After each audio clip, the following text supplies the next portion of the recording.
matsala tana ɗauke da bayani akan hukuncin sallar ƙasuru a sunnar annabi sallallahu alaihi wasallam.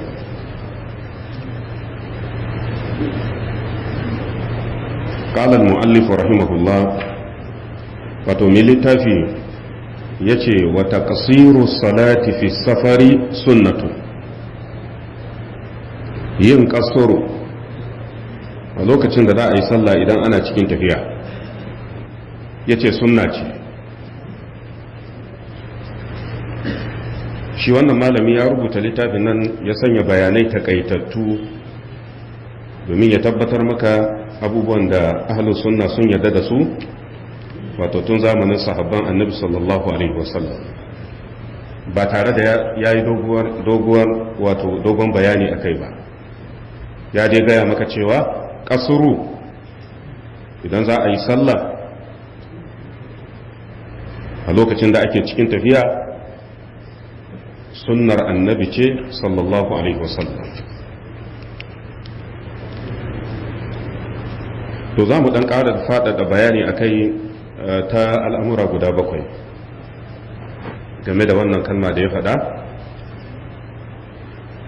Abu na farko abinda ake nufi da ƙasuru shine ikhtisalu salatin ruba'iyya ila raka'atayn, a taƙaita sallah mai raka'a hudu a maida ta koma raka'a 2. Asalin kalma ta alƙasuru da alƙisaru fi kulli shay'in khilafu tul. Idan aka ce alƙasuru ana nufin gajarta abu sabanin a yi shi da tsawo. Wannan ya zo cikin littafai na luga da dama kamar lisanul arab juz'i na 12 shafin 119, kuma akwai hadisai ma waɗanda al-imam ibn al-asir ya ba da misali da su akan cewa ma'anar ƙasuru wato ita ce gajarta tsawon abu, shine ake nufi da alƙasur. Yana littafin an-nihayatu fi garib al-hadis ya kawo misalai da wasu hadisan annabi sallallahu alaihi wasallam a juz'i na 4 shafi na 70. Ibn Hajar a littafin Fathul Bari mujallal na 2 shafi na 59 yace wal qasru inna ma yakunu min shay'in atwala minhu. Kasuru ana yin ta ne ga wato abin da ya zamanto yana da tsawo a rage tsawonsa ya koma gajere, wanda shi ake nufi da alƙasuru. Saboda haka idan aka ce ƙasuru idan za a yi sallah a lokacin tafiya ana nufin rage tsawon sallah din, a rage tsawon sallah a mai da ita sallar ta zama gajeruwa, wannan shi ake nufi da alƙasuru. yace ya tabbata a sunnar annabi sallallahu alaihi wasallam. Abu na biyu, me ya hujjar alƙasuru?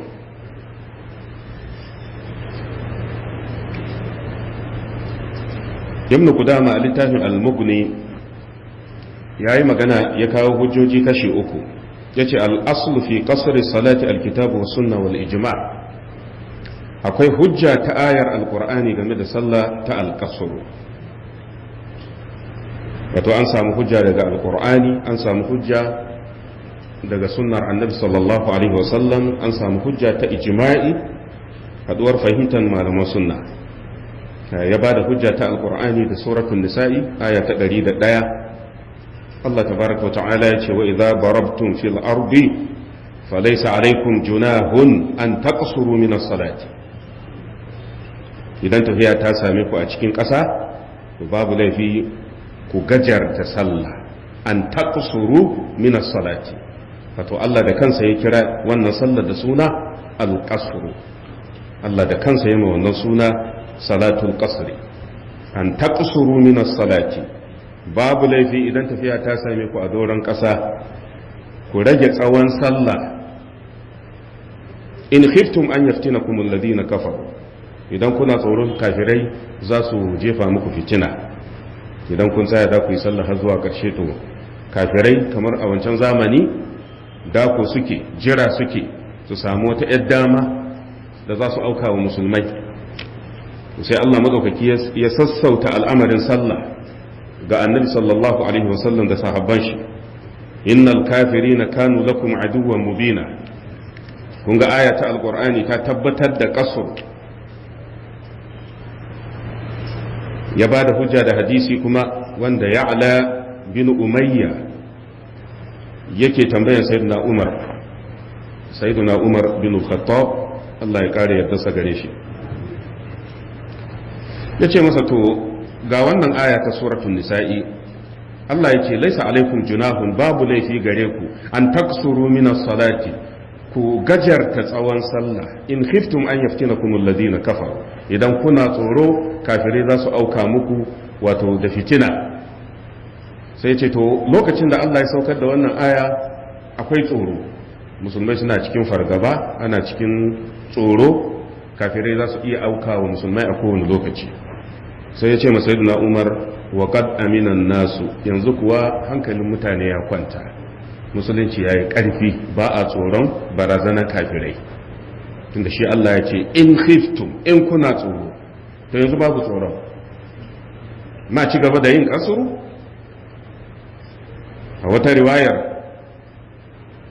yana ce masa sayyidina Umar ajibtu lin-nasi wa qasrihim lis-salati, yace ya amiran mu'minin, nayi mamakin mutane da suke ci gaba da yin kasuru har zuwa yanzu, mutane suna kasurun sallah. wa qad qala Allahu azza wa jalla, alhali ga abinda shi Allah ya faɗa a cikin alqur'ani, laysa alaykum junahun an taksuru min as-salati in khiftum in kuna tsoro.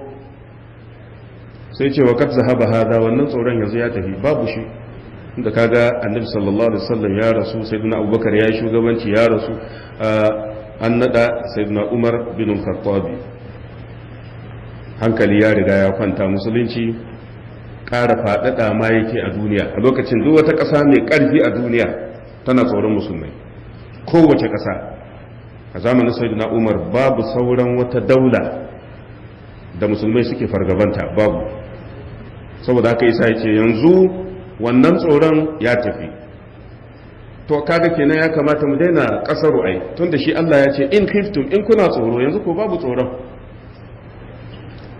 shi da sai sayyidina Umar ya ce ajibtu mimma ajibta minhu, ni ma nayi mamakin abin da kake mamaki, inji sayyidina Umar. yace fa sa'altu rasulullah, sai nayi tambaya ga manzon Allah sallallahu alaihi wasallam, ce ya rasulullah, Allah ga abin da ya faɗa a cikin alkur'ani, in kuna tsoro ku yi kasuru, yanzu kuma babu tsoro, ma ci gaba da kasuru. sai manzon Allah ya bani amsa, yana cewa sadaqatan tasaddaqa Allahu biha alaikum, wannan fa sadaka ce da Allah ya baku, sadaka ce Allah ya muku, faqbalu sadaqatahu, sai ku karbi sadakarsa. hadisin yana sahih muslim, kitabu salatin musafirin, babu salatin musafirin, hadisin 685. kuma al-imam at-tirmidhi ya ruwaito shi, al-imam an-nasa'i ya ruwaito shi fi kitab tafsir salati fi safari, fi safari, yana sahihu sunan sahihu ibn khuzaima, hadisin 945. daga an samu hadisi daga annabi sallallahu alaihi wasallam, idan ma ka ce ga aya abinda ta faɗa, idan ana tsoro ne za a yi kasuru, to an tambayi manzon Allah, sai annabi sallallahu alaihi wasallam yace sadaka ce, saboda ka ku karbi sadakar Allah tabaraka wa ta'ala, Allah ya muku sadaka ku karba. kaga an samu tabbaci daga annabi sallallahu alaihi wasallam. kuma akwai hadisin Abdullah bin Umar wanda annabi sallallahu alaihi wasallam yake cewa inna Allah ta'ala yuhibbu an tu'ta rukhasuhu kama yakrahu an tu'ta ma'siyatuhu. Allah yana so a karbi rahusan shi, idan Allah ya yi rahusa Allah yana so a karba, idan Allah ya sassauta ya kawo sauki, to Allah yana so ka karbi wannan saukin, kar ka yi gwaninta ka ce kai tsananin kake so. kamar yanda Allah ya ki a aikata abin da ya zama to sabo ne gare shi, hakanan kuma Allah yake son idan ya ba da sauki a karba. hadisin yana al-musnad al-imam Ahmad, malamai da yawa sun inganta shi, al-imam ibn Khuzaima, ibn Hibban, ya taho ma ta riwayar Abdullah bin Abbas, Abdullah bin Mas'ud, sahabbai uku kenan. in ka duba takrijin hadisin a cikin Irwaul Galil, hadisin 557 da kuma hadisin 564 yana sahihul jami'i sagir hadisi na 1885. annabi sallallahu alaihi wasallam ya ce idan Allah ya bada sauki Allah yana so a karba, kamar yadda Allah baya so idan ya hana abu a aikata shi, haka kuma Allah yake so idan ya bada sauki a karbi wannan sauki. saboda ka idan aka samu wani sassauci a shari'a ba gwaninta ba ce ka ce kai ba za ka karbi wannan saukin ba, ba ka yi gwaninta ba wajen Allah. har ma wani malami na bada misali ya ce kamar a ce shugaban ƙasa ne zai kira ka ya ce ga kyauta sai ka ce ba na so, wannan abin da kai wa shugabanka zai bata masa rai ne ba daɗaɗa mishi zai yi ba, bare Allah tabaraka wa ta'ala walahul masalul a'la. akwai riwaya ta Abdullah bin Abbas kama yuhibbu an tu'ata azaimuhu, Allah yana son a karbi saukinsa kamar yanda yake so a karbi farillansa. idan Allah ya yi sassaucin ma Allah yana so a karba. idan Allah ya sanya farilla Allah yana son wannan farillar a karbe ta. yana sahihu targhib hadisi na 1060. to wannan kaga ya samu ayar alqur'ani, wanda hukunci kuma ya samu hadisai daga annabi sallallahu alaihi wasallam. wannan haka abu ya tabbata. sai zamanin sayyiduna Usman aka fara samun tangarda. Abdullah bin Mas'ud lokacin an tafi aikin hajji yana cewa sallaitu ma'an nabi sallallahu alaihi wasallam raka'atayn, ni nayi sallah raka'a biyu ne tare da annabi a aikin hajji da muka yi. wa ma'a abi bakrin raka'atayn, nayi sallah raka'a biyu tare da sayyidina abubakar as-siddiq lokacin da ya jagoranci mahajjata, lokacin yana shugaba. wa ma'a umar raka'atayn, sayyidina umar da ya zama shugaba shi ma raka'a biyu yake idan an tafi aikin hajji, saboda dukkan su suna madina ne. idan sun tafi makka sun zama baki, saboda haka da zaran sun bar madina kasuru za su yi ta yi har su dawo. Abdullahi bin Mas'ud ya ce haka manzon Allah ya aikin hajjinsa tun da ya bar madina kasuru yake har ya dawo. mun je mina sallar da duk ake kasuru ne. sayyiduna abubakar shi ma zamanin sa haka, sayyiduna umar shi ma zamanin sa haka. to zamanin sayyiduna usman sai ya cika sallah. Allah ya kare yadda sa gare su baki daya. shine Abdullahi bin Mas'ud yace thumma tafarraqat bikum at-turuq, to sai kuma hanyoyi suka rarrabe muku ku musulmai, amma da ana kan fahimta guda. sai Abdullahi bin Mas'ud yace wadittu anna li min arba'i raka'atayn mutaqabbalatayn, ni nayi sha'awar ina ma a ce maimakon raka'a hudun nan da ake yi da biyun nan aka yi shi yafi. wato wadittu anna Usman salla raka'atayn badal arba'i, maimakon raka'a hudu da sayyidina Usman yayi, Abdullah bin Mas'ud yace ya so a ce raka'a biyu ne. hadisin yana sahihul bukhari babu salati bi mina, yaya ake sallah a mina idan an je aikin haji. yana sahihu muslim babu qasri salati bi mina. zamanin sayyidina Usman shi ya fara cika sallah an tafi mina. to akwai hadisin Anas bin Malik wanda shi ma ya bada labarin hajjin annabi sallallahu alaihi wasallam. Anas yana tare da annabi sallallahu alaihi wasallam lokacin da manzon Allah ya yi hajjinsa har aka dawo Madina. kharajna ma'a rasulillah ila makka, mun fita tare da manzon Allah daga Madina muka tafi makka. Anas ya ce fa salla raka'atayn hatta raja'a, manzon Allah raka'a biyu yake sallah har aka dawo Madina.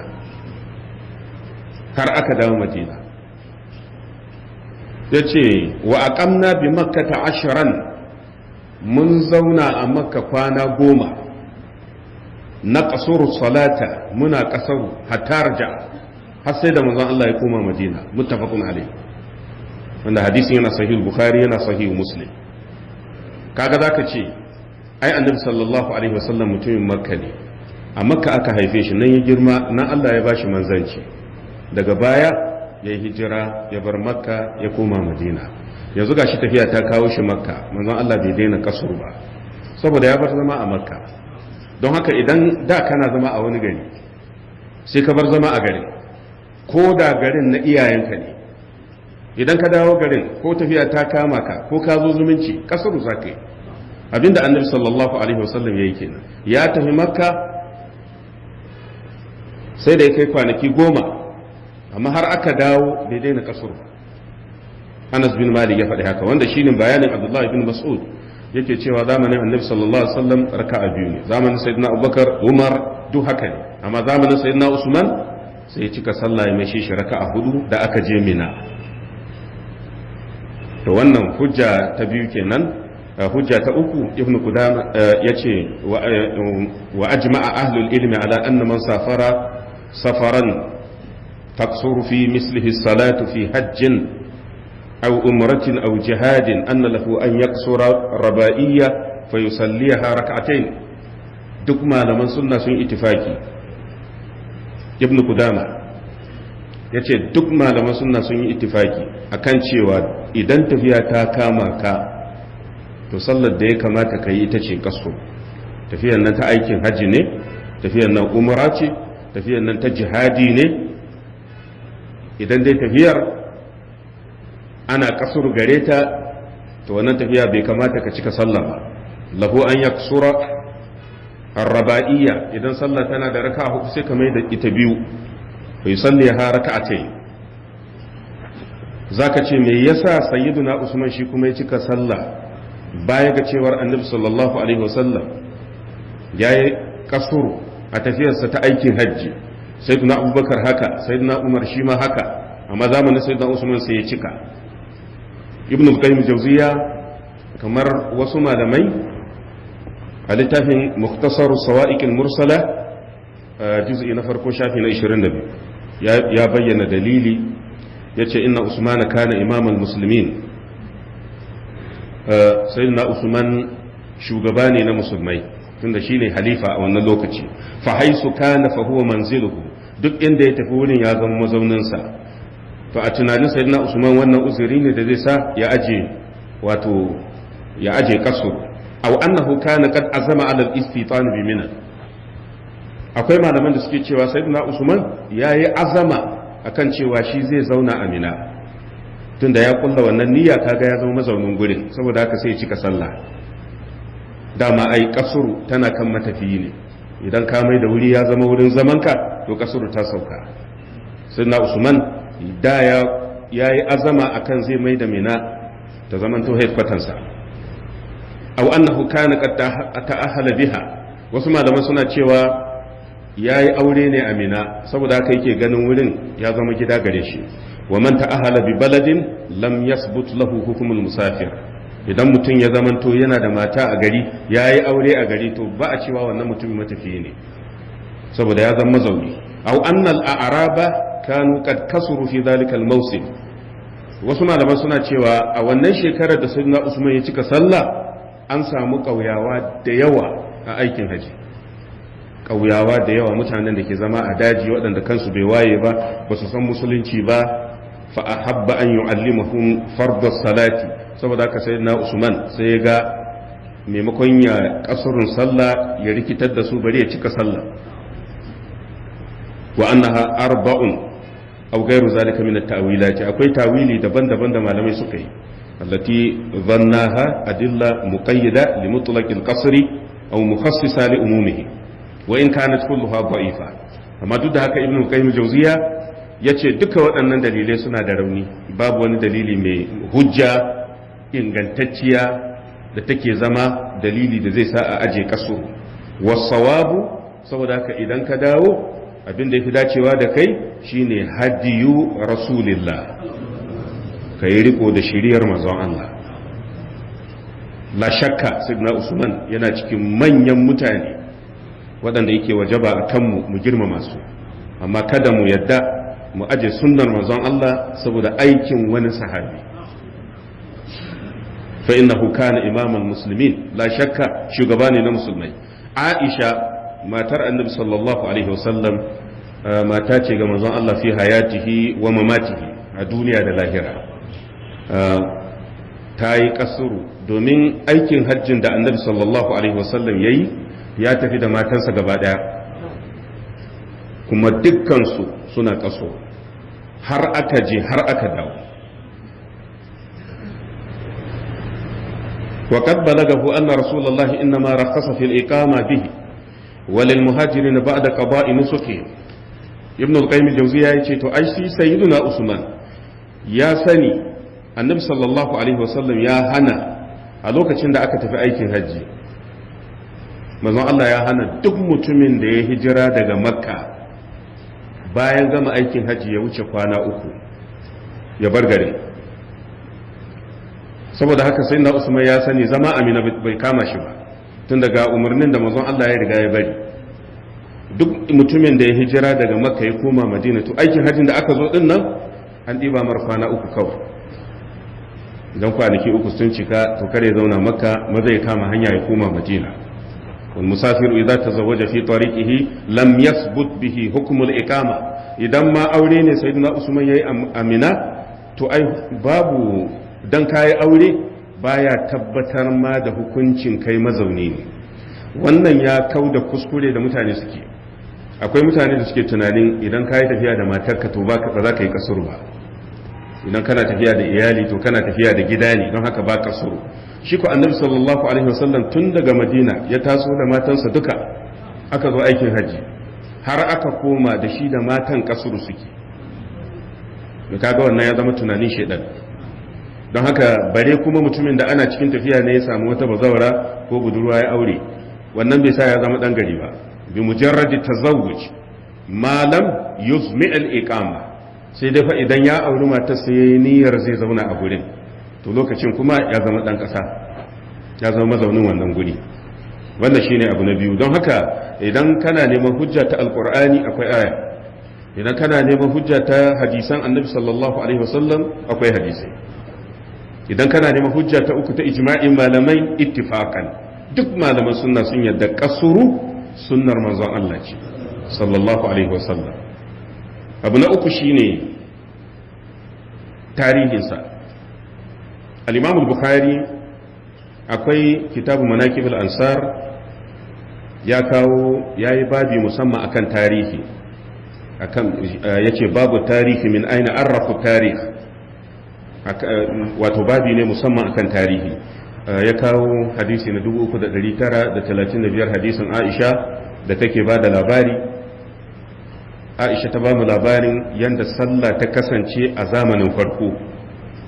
ta ce furidatis salatu raka'atai. lokacin da annabi sallallahu alaihi wasallam ya yi isra'i, lokacin da manzon Allah ya yi isra'i, wato raka'a biyu ne kowace sallah da ya dawo, domin ba a karantar da shi yadda za a yi ba bayan ya dawo daga isra'i, ba ya taho ne da ainihin siffan sallan ba, illa dai kawai an farlanta masa salloli guda 5 a yini da dare, salloli guda 5 ya za a yi su ba a gaya ma annabi sallallahu alaihi wasallam ba a faɗa mishi ba. ya dawo shine Aisha take ba da labari, Allah ya kare yarda sa gare ta, an farlanta salloli a lokacin raka'a biyu. sun mahajara nabi sallallahu alaihi wasallam, sai annabi sallallahu alaihi wasallam ya hijira bayan isra'i kenan. da ya hijira fa furidat 4, sai aka turo mala'ika jibril ya taho ya koya ma annabi sallallahu alaihi wasallam yanda ake salloli guda 5 dinnan a tsawon kwana 2. practical ya nuna ma manzon Allah sallallahu alaihi wasallam, ya limance shi a farkon lokaci, ya limance shi a ƙarshen lokaci, kuma ya nuna mar raka'o'in da yanda ake yin su gaba ɗaya manzon Allah yana kallo. amma da an farlanta daren isra'i, ya za a yi ba a gaya ma annabi sallallahu alaihi wasallam ba, sai da manzon Allah ya bar makka ya dawo madina. domin isra'i an yi shi ne lokacin annabi sallallahu alaihi wasallam yana makka, ba lokacin da ya dawo madina ba. to lokacin da mala'ika jibril ya taho ya koya ma annabi sallallahu alaihi wasallam waɗannan salloli, sai gashi an yi ƙari ma wasu, tun da dama biyu ake.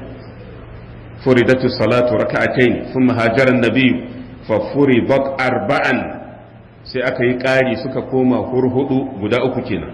wa turikat salatu safri ala al-ula amma sallar kasuru yanda ake yin ta da sai aka bar ta ba a taba ta ba kun ga kenan kasuru tun asali raka'a biyu to da aka zo wajen ragewar karawa aka yi maimakon ragewa saboda haka yasa malamai da yawa suke cewa sallar kasuru wato haka nan asalinta yake domin bayanin Aisha Allah ya kare ya dasa gare ta akwai riwaya da ta zo cikin al-musnad al-imam Ahmad Aisha ta ce awwalu ma furidatu salatu raka'atayn farkon farlanta salloli da aka yi raka'a biyu ne falamma qadima rasulullah al-madinata lokacin da annabi sallallahu alaihi wasallam ya iso madina salla ila kulli salatin mislaha sai kowace sallah aka mata ƙarin tsawo irin nata a da gairan maghrib banda magariba fa innaha witrun nahari saboda magariba ita ce witirin rana dare na da witirinsa to yini ma yana da nasa witiri wanne ne witirin yini shine ita ce sallar maghrib ta ce wa salatu subhi da kuma sallar asuba sai aka kyale ta haka me yasa aka kyale sallar asuba a haka lituli qira'atiha saboda ana dadewa a karatun sallah saboda haka yasa siffa ne na musamman game da sallar asubahi kar a yi kar a karanta gajeren sura sai dai a karanta doguwar sura lituli qira'atiha sai aka bar sallar asuba a haka saboda haka zaka samu kamar misali sayyidina Usman yakan karanta suratu Yusuf gaba daya ita sallar asubahi ana so a dade ana karatu wa kana idza safara sai Aisha ta ce kuma duk da haka annabi sallallahu alaihi wasallam idan tafiya ta same shi ada ila salatihi al-ula sai ya koma ga wancan sallar tasa ta farko wancan sallar tasa ta farko ita ce sallar raka'a bibiyun nan da ake yi wannan riwaya ta al-Imam Ahmad bin Hanbal kenan wanda ita ma ta inganta tana silsilatu sahiha hadisi na 2814 yana sharhu ma'ani al-asar na al-Imam al-Tahawi babu salatin musafirin saboda haka annabi sallallahu alaihi wasallam ya nuna cewar a lokacin da ya isra'i ya dawo sallolin na raka'a biyu ake bisa ga bayanin Aisha wanda hadisin ya zo cikin sahih Bukhari kamar yadda muka ce kuma yana al-Musnad al-Imam Ahmad wannan yasa al-Imam al-Tahawi yace fa akhbarat annahu kana yusalli fi safari annabi sallallahu alaihi wasallam yana salla idan yayi tafiya kama kana yusalli qabla an yu'mar bi tamami salati kafin mala'ika ya zo ya koya masa yanda ake salloli guda biyar dinnan annabi sallallahu alaihi wasallam dama yana yin raka'a biyu wa zalika raka'atani kafin a zo a ƙara mar dama can yana raka'o'i biyu da aka zo sai aka yi ƙari ma azhar la'asar da kuma sallar isha'i su kadai aka yi makari maghrib aka batta raka'a uku sallar asuba aka batta raka'a biyu to zaka ce kafin isra'i kuma yaya sallah take kaga Aisha ta bamu labari daga Isra'i zuwa hijira sallah raka'a biyu ne bayan hijira mala'ika Jibril ya taho ya ƙara raka'a biyu ma azhar la'asar da sallar isha wannan ya inganta daga Annabi sallallahu alaihi wa sallam daga Aisha yana Fathul Bari sharhin da Ibn Hajar yayi a mujallar na farko shafin 369 yace akwai malamai waɗanda suke ganin la shakka ana sallah tun kafin Isra'i babu shakka ana sallah amma su suna ganin sallar a wannan lokacin ba farilla bace sai da annabi sallallahu alaihi wasallam yayi Isra'i kafin nan aka faralanta zahaba jama'atun ila annahu lam yakun qabla al-isra'i salatun mafruḍa ana sallah amma ba farilla bace illa ma kana waqa al-amru bihi min salati al-layl min ghairi tahdid la shakka suna qiyamul layl suna dadewa kuma idan suna sallah cikin dare din wanda bayaninsa ya zo a suratul muzammil aya ta 20 Allah tabaraka wa ta'ala ya tabbatar annabi sallallahu alaihi wasallam da sahabbai suna sallah cikin dare suna dadewa wannan shine abin da ya tabbata, amma cewa wannan sallar farilla ce ya dai tabbata farilla ce ga manzon Allah sallallahu alaihi wa sallam, amma su sahabbai babu hujjan da ta nuna cewa sallar farilla ce gare su. To amma akwai almajirin al-Imam Ahmad bin Hanbal da ake kiransa al-Imam Ibrahim bin Ishaq al-Harbi, shi yana cewa inna salata kanat mafruḍa, ba shakka akwai sallar farilla a farkon musulunci zuwa Isra'i, ita wannan sallah raka'ataini bil gadati wa raka'ataini bil ashi, safe ne da yamma, raka'a biyu da safe, raka'a biyu da yamma, wanda malamai da yawa suna tabbatar da wannan, hatta al-Imam Shafi'i akan cewa kafin Isra'i sallah da ake raka'a biyu da safe, raka'a biyu da yamma, sai kuma qiyamul layl wanda sahabbai suna yi a wancan lokaci. To sai daga baya Allah tabaraka wa ta'ala ya goge wannan sallah din, ana cewa ita kanta qiyamul layl din a farkon lokaci farilla ce gare su, sai Allah ya saukar da aya ta 20 ta suratul muzammil, yace faqra'u ma tayassara minhu. To wannan sai ya zama sauki gare su, fasaral fardu qiyamu ba'd al-layl, da duka dare ne sahabbai suke rayawa gaba ɗayanta. Summa nusika zalika bis salawatil khamsi, da farko suna sallah raka'a biyu safe biyu yamma, sannan kuma su kwana suna ibada. Allah ya sassauta ya mai da shi ibadar wani yankin dare, saboda haka aka ci gaba da yin haka. Qiyamul laili ana yin sa ne yankin dare kawai, har dai lokacin da Isra'i ya zo, annabi sallallahu alaihi wasallam Allah ya farlanta salloli guda biyar gare shi. Tunda an farlanta salloli guda biyar, lokacin aka samu azhar, la'asar, maghrib, isha'i, asubahi. Amma da ya dawo fa raka'a biyu ake. Sai da manzon Allah ya hijira ya koma Madina, wanda in ka dubi Isra'i din, ko da dai akwai sabani da malamai suka yi, wace shekara aka yi Isra'i? A littafin Raddul Muftar yana kitabu salati juz'i na farko shafin 352, malamin yace lailatul sabti sabi'a ashara ramadan, a watan ramadan ranar 17 ga wata, kafin a yi hijira da shekara 1 da rabi. Ramadan wato tana 17 kafin a yi hijira da shekara 1 da rabi. Allah tabaraka wa ta'ala ya Isra'i da annabi sallallahu alaihi wasallam. To kaga da aka yi Isra'i aka dawo, annabi ya ci gaba da yin sallah raka'a biyu shekara 1 da rabi din nan, har yayin hijira ya dawo Madina, wanda shine abinda Ibn Hajar ya rinjayar a cikin Fathul Bari, yace wallazi yadhharu li wa bihi tajtami'u al-adillatu sabiqa, fahimtar da take hada dalilai waɗanda suka zo anna salawati furidat lailatal isra'i raka'atayn illa al-maghrib. Lokacin da annabi sallallahu alaihi wasallam ya dawo daga Isra'i, an farlanta salloli, saboda haka yana yin sallolin guda biyar amma raka'a biyu kawai, sai dai magariba ce ake raka'a uku. Summa zidat ba'da al-hijra, aqibal hijra, manzon Allah yana hijira yana dawowa Madina, sai aka turo mala'ika Jibril, saboda haka sai ya taho yayi ƙari masallar azhar, la'asar da kuma sallar isha, illa subha, banda sallah ta asubahi, ita an batta a raka'a biyunta, domin akwai hadisin al-Imam Ibn Khuzaima, al-Imam Ibn Hibban, al-Imam al-Baihaqi, riwaya ta Aisha da take cewa furidat salatul habari, furidat salatul habar was safari raka'atayn. Asali an farlanta sallolin nan raka'a biyu ne. Falamma qadima rasulullah al-madinata wa tuma'anna, Aisha tace lokacin da annabi sallallahu alaihi wasallam ya dawo Madina ya samu nutsuwa, zida fi salatul habari, sai aka yi ƙari masallar gida raka'atani aka ƙara raka'o'i biyu. Wa turikat salatul fajri, aka kyale sallar asubahi a raka'anta biyu, litulil qira'a, saboda ana dadewa ana karatu a cikinta.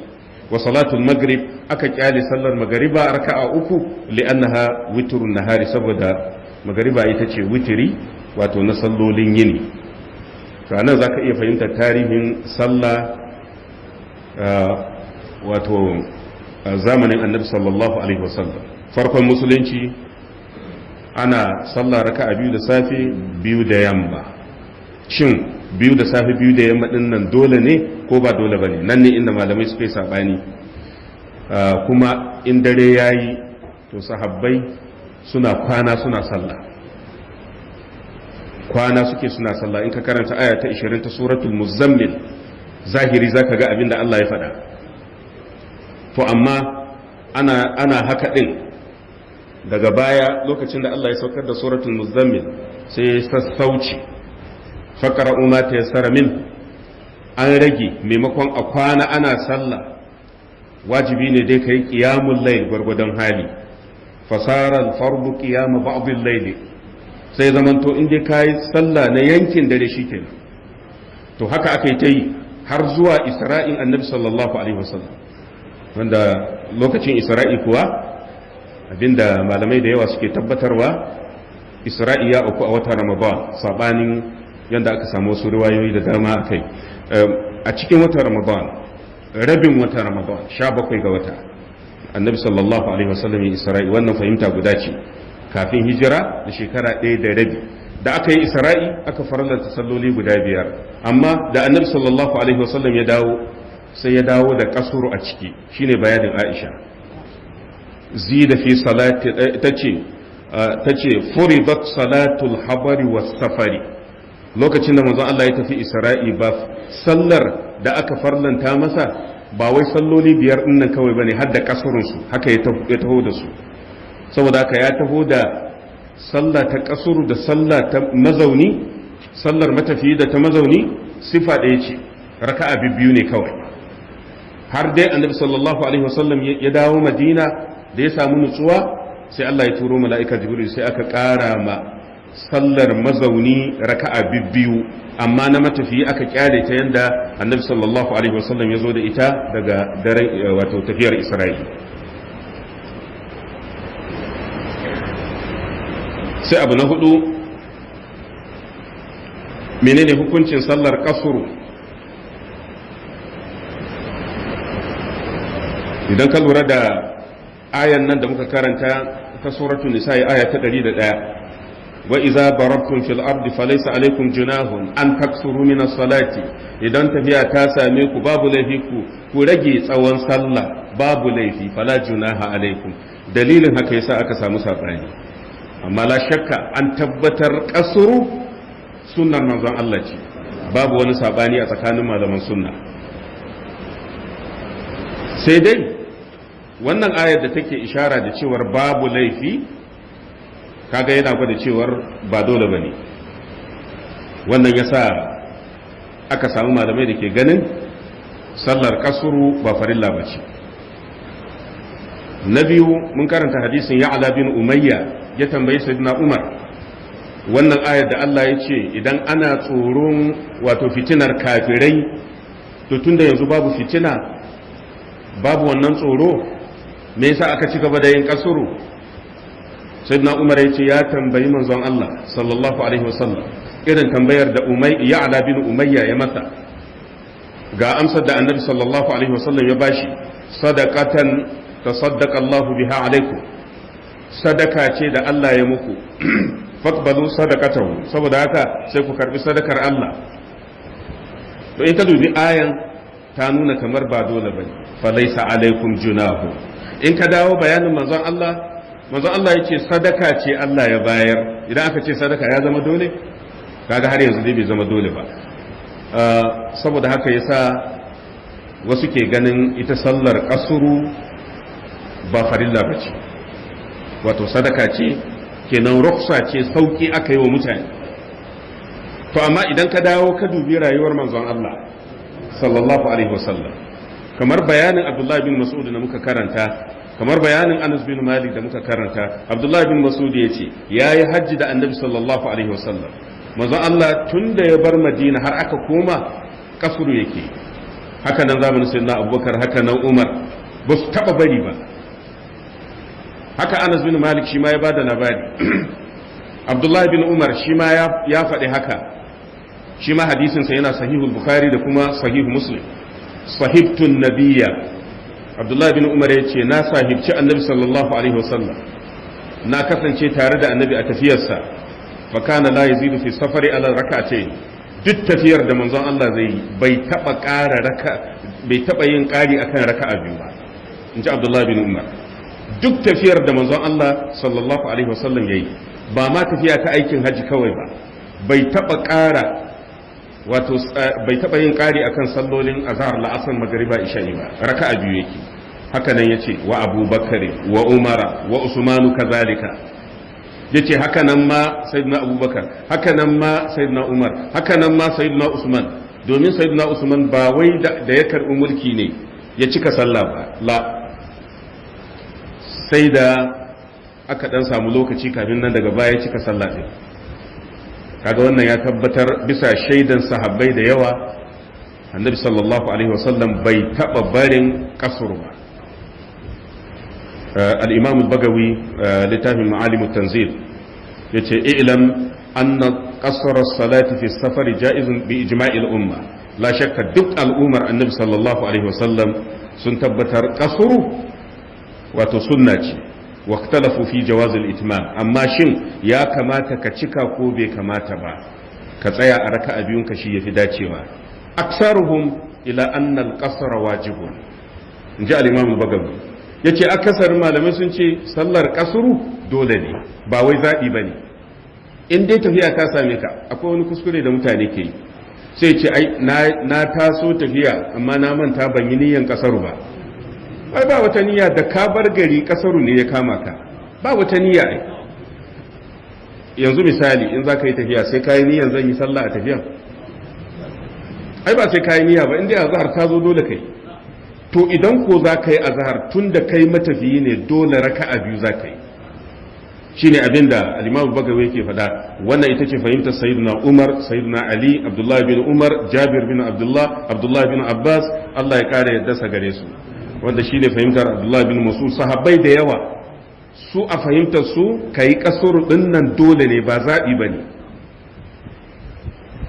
to amma an samu waɗanda ke ganin babu laifi don ka cika sallah din wato kana da zabi wanda na farkon su shine sayyidina Usman kamar yadda muka karanta shi sayyidina Usman yana ganin sallar kasuru ba dole bane zabi ne saboda haka kana iya ajewa ka cika sallarka haka nan kuma Sa'ad bin Abi Waqqas daga cikin sahabban Annabi sallallahu alaihi wasallam idan ka dawo ga mazhabobi al-Imam Shafi ya dauki wannan fahimta in sha'a atammu in sha'a qasara al-Imam Shafi yace in kaga dama ka cika sallah in kaga dama kai qasru wal qasru afdal amma dai kai qasrun shi yafi wannan ita ce fahimtar Sayyidina Usman da kuma Sa'ad bin Abi Waqqas amma akasari sahabban manzon Allah sallallahu alaihi wasallam sun ce sallar kasuru dole ne ibn taymiyyah cikin majmu'u fatawa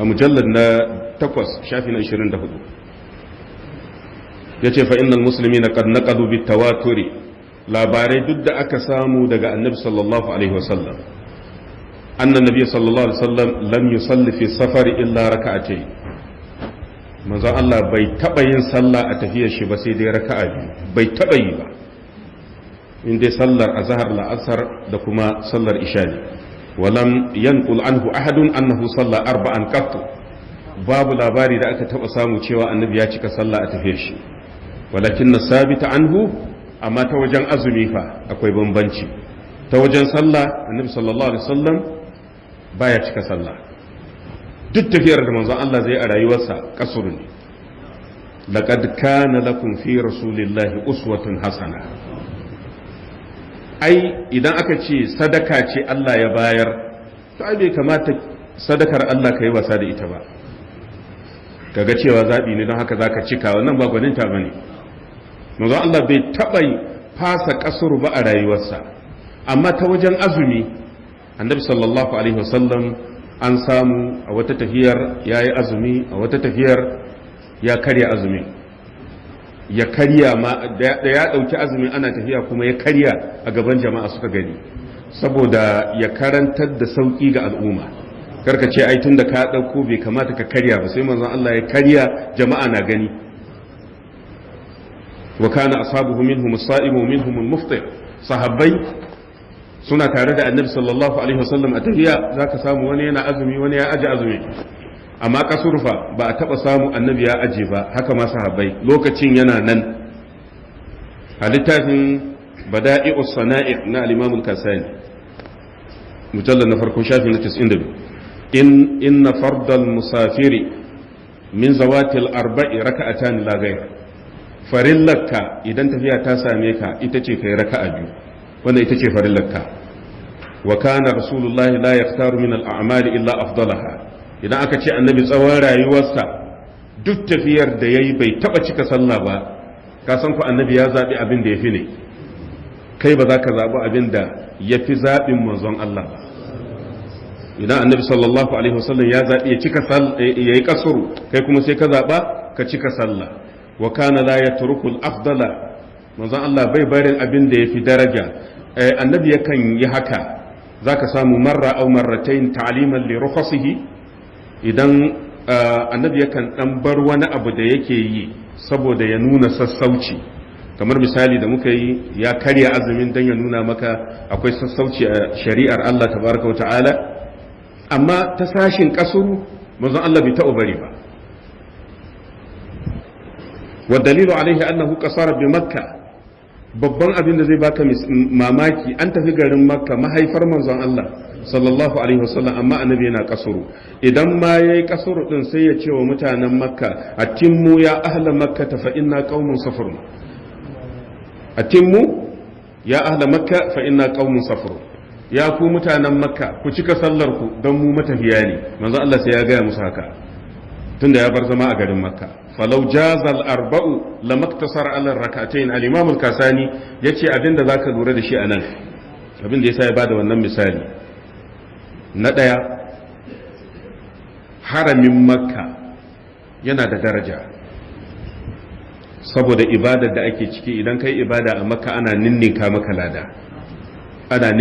lada saboda darajar makka kamar yadda idan mutum yayi aikin laifi wato yana samun zunubi mai yawa amma duk da haka manzon Allah bai cika sallar shi ba ya ƙara raka'a biyu yace na biyu annahu kana imaman wa khalfahu muqimun min ahli makka yana limanci sannan a bayansa ga mazaunan makka suna bin shi fa kana yanbaghi an yutimma arba'an kaga aida sai ya cika tunda duk garin makka ana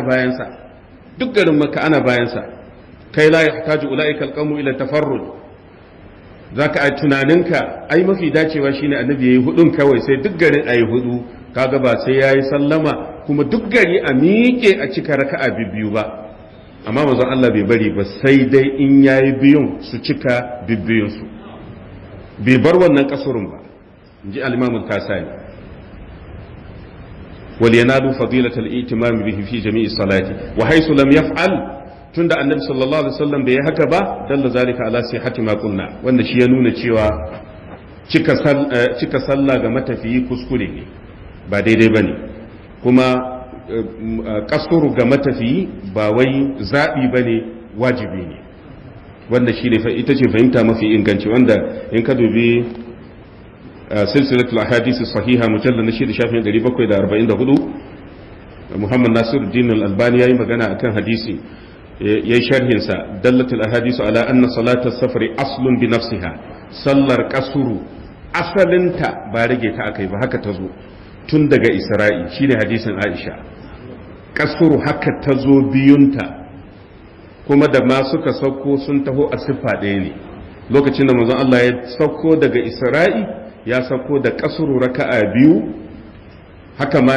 al-itmam ita ma raka'a biyu kamar sallar azhar la'asar magriba isha sallar al-mutim sallar mazauni ita ma raka'a biyu sai da annabi sallallahu alaihi wasallam ya hijira ya koma madina kafin aka yi ma sallar mazauna ƙari aka bar kasuru yanda ta sauko saboda haka anan ba za ka ce asalin kasuru dama can hudu ne bala asalin kasaru biyu ne kuma haka ta tabbata mala'ika jibril da ya taho ga manzon Allah bayan hijira bai ƙara komai akan kasuru ba ya batta yanda Allah ya karantar da shi wato a daren Isra'i wa annaha laysan maksura min ar-raba'iyya kama yaqulu ba'dhum saboda haka ita asalinta yanda sallar idi haka take sallar idi raka'a biyu ce haka ita ma haka sayyidina Umar ya faɗa. Sayyidina Umar lokacin yana shugabanci yace salatul adha raka'atani, sallar layya raka'a biyu ne, wa salatul jum'ati raka'atani,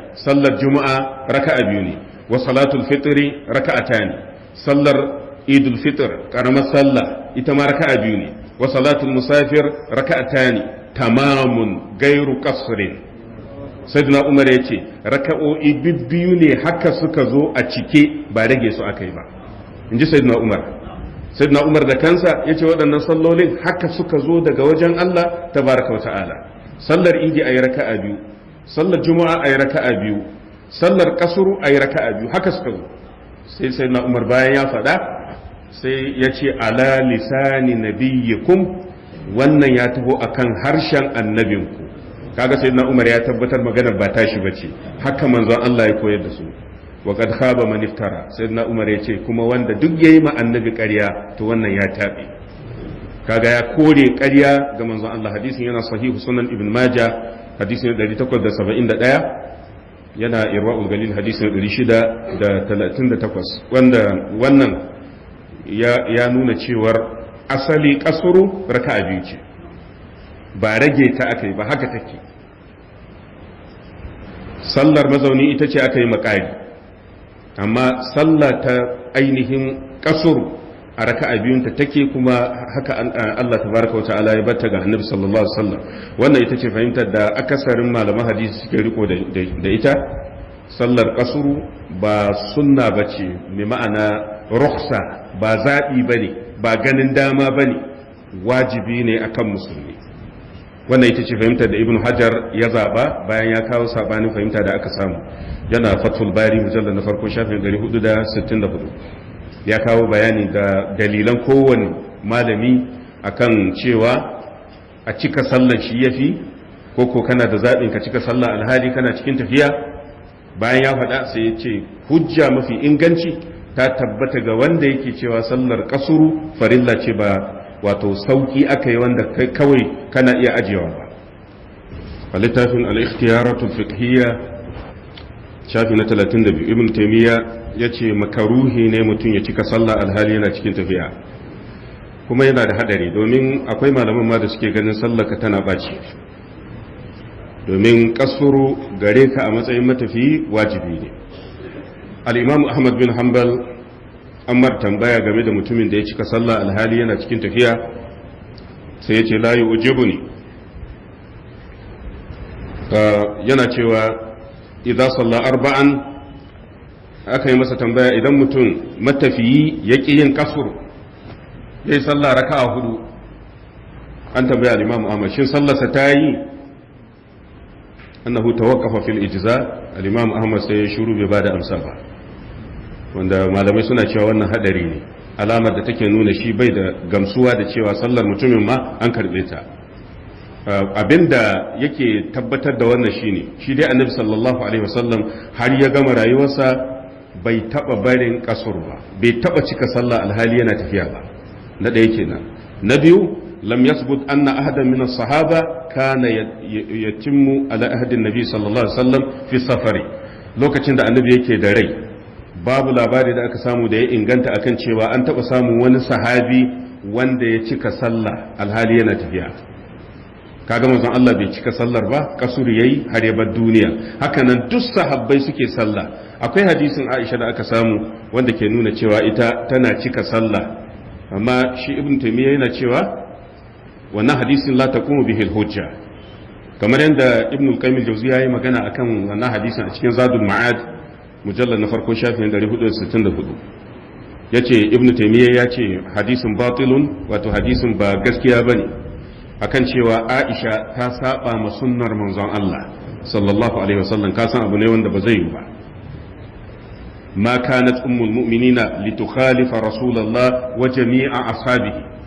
A lokacin da manzon Allah yake da rai, an yi tafiya da Aisha, tafiye da yawa, kuma daga cikin waɗannan tafiye-tafiyen har da tafiyar aikin hajji, an tafi an dawo, manzon Allah yana kasuru, ita ma tana kasuru, duk matansa suna kasuru, sahabbai gaba ɗaya suna kasuru. Sai bayan rasuwar manzon Allah a ce Aisha ta daina kasuru ta koma cika sallah, kaga wannan ba zai kama hankali ba. Shine abin da ibn taymiya yake faɗa akan cewa wannan ya saba ma hadisai da suka tabbata ingantattu daga annabi sallallahu alaihi wasallam. don haka lallai akwai malaman da ke ganin idan ma matafiyi ya cika sallarsa bata inganta ba, duk da cewar ibn al-usaymin a littafin ash-sharh al-mumti' yana magana akan qasr mujallad na 4 shafin 358 yace daukan cika sallah a matsayin makaruhi shine mafi dacewa akan a dauka cika sallar ga matafiyi, wato sallar tana baci. ka kaddara matafiyi da ya cika sallah abinda ya aikata yayi makaruhi, la shakka ya saba ma sunnar manzon Allah, saboda abinda annabi sallallahu alaihi wasallam yayi ya kamata kai, musamman akwai hadisi sallu kama ra'aytumuni usalli, ku yi sallah yanda kuka ga ina sallah. sai zama annabi sallallahu alaihi wasallam tsawon rayuwarsa idan yayi tafiya kasuru yake, kai yanzu sai ka cika sallah kana tafiya, kaga sallar ka ta saba mata ta annabi sallallahu alaihi wasallam. amma duk da haka ba za a ce babu sallar ka ba. me dalili? al-imam al-khattabi a littafin ma'alim sunan sharhin sunan abi dawud yana juz'i na 2 shafin 337 yace dan ka ki yin kasuru alhali kana cikin tafiya ka cika sallah, ba za a ce sallar ta ɓaci ba, amma la shakka ba ka yi daidai ba. me dalili? an tambaya al-imam al-khattabi. al-imam al-khattabi yace lokacin da sayyiduna usman Allah ya kare yadda sa gare shi an tafi aikin hajji ana mina, sayyiduna usman ya cika sallah, gashi abdullahi bin mas'ud yana cewa a'a wannan fa ya saba ma sunnar manzon Allah. annabi sallallahu alaihi wasallam a tafiye-tafiyensa kasuru yayi, sayyiduna abubakar haka, sayyiduna umar haka, shi kansa sayyiduna usman a shekarar farko ba hakan yayi ba. to amma da sayyiduna usman bai janye ma wannan ra'ayin nasa ba, ya cika sallah, abdullahi bin mas'ud ya bi an cika sallan tare da shi. shine Imam al-Khattabi yace a'a la yajuzu 'ala al-mala'i min as-sahaba mutaba'atuhu 'ala al-batil. ai bai kamata sahabbai su bi sayyiduna Usman ba in ya bar gaskiya, tunda har sun bi shi kaga ya nuna sallar ta inganta ne. saboda haka idan mutum ya aje kasurun da gangan sallarsa bata ɓaci ba. wannan dalilin yasa ake cewa idan a ce matafiyi zai tsaya yana sallarsa shi kadai, sai ga wasu mazauna suka zo bayansa suka yi niyya, shi kuma sai ya ji tsoron idan ya yi kasurun da ya saba za su rikice, saboda haka sai ya cika sallah saboda kada mabiyansa su samu rudani. kaga sallar a farkonta ya yi niyyar kasuru, amma kafin ya kare ta ya cika, wannan sallar ta inganta saboda abin da ya faru tsakanin sayyidina Usman da kuma Abdullah bin Mas'ud, waɗanda sahabban manzon Allah ne sallallahu alaihi wa alihi wa sallam. da a ce sallar bata inganta ba, babu shakka da an samu wani sahabi wanda ya korafi. fadalla zalika ala anna min ra'ayihim jawazul itmam wa in kana al-ikhtiyar inda kaseer minhum al-qasr. jawazul itmam, ko da dai galibin sahabbai kai kasurun shine sunnar manzon Allah sallallahu alaihi wa sallam, amma idan ka cika ba a cewa kayi laifi. don haka wannan sallar ba za a ce bata inganta ba. abu na biyar, akwai kuskure da mutane ke yi. muna samun tambayoyi da dama, za ka samu wai mutum ya yi kasuru musallar magariba. wallahi mutane da yawa suna wannan kuskure. in ya yi tafiya to duk sallar saraka a biyu ne. wani ma ya taba gaya mai shi asuba ma raka a ɗaya ya yi, kaga ya yi rabi. shi ya ɗauka duk sallah za a raba rabi ne. to nan ya saba ma ijma'in malamai, babu shakka wannan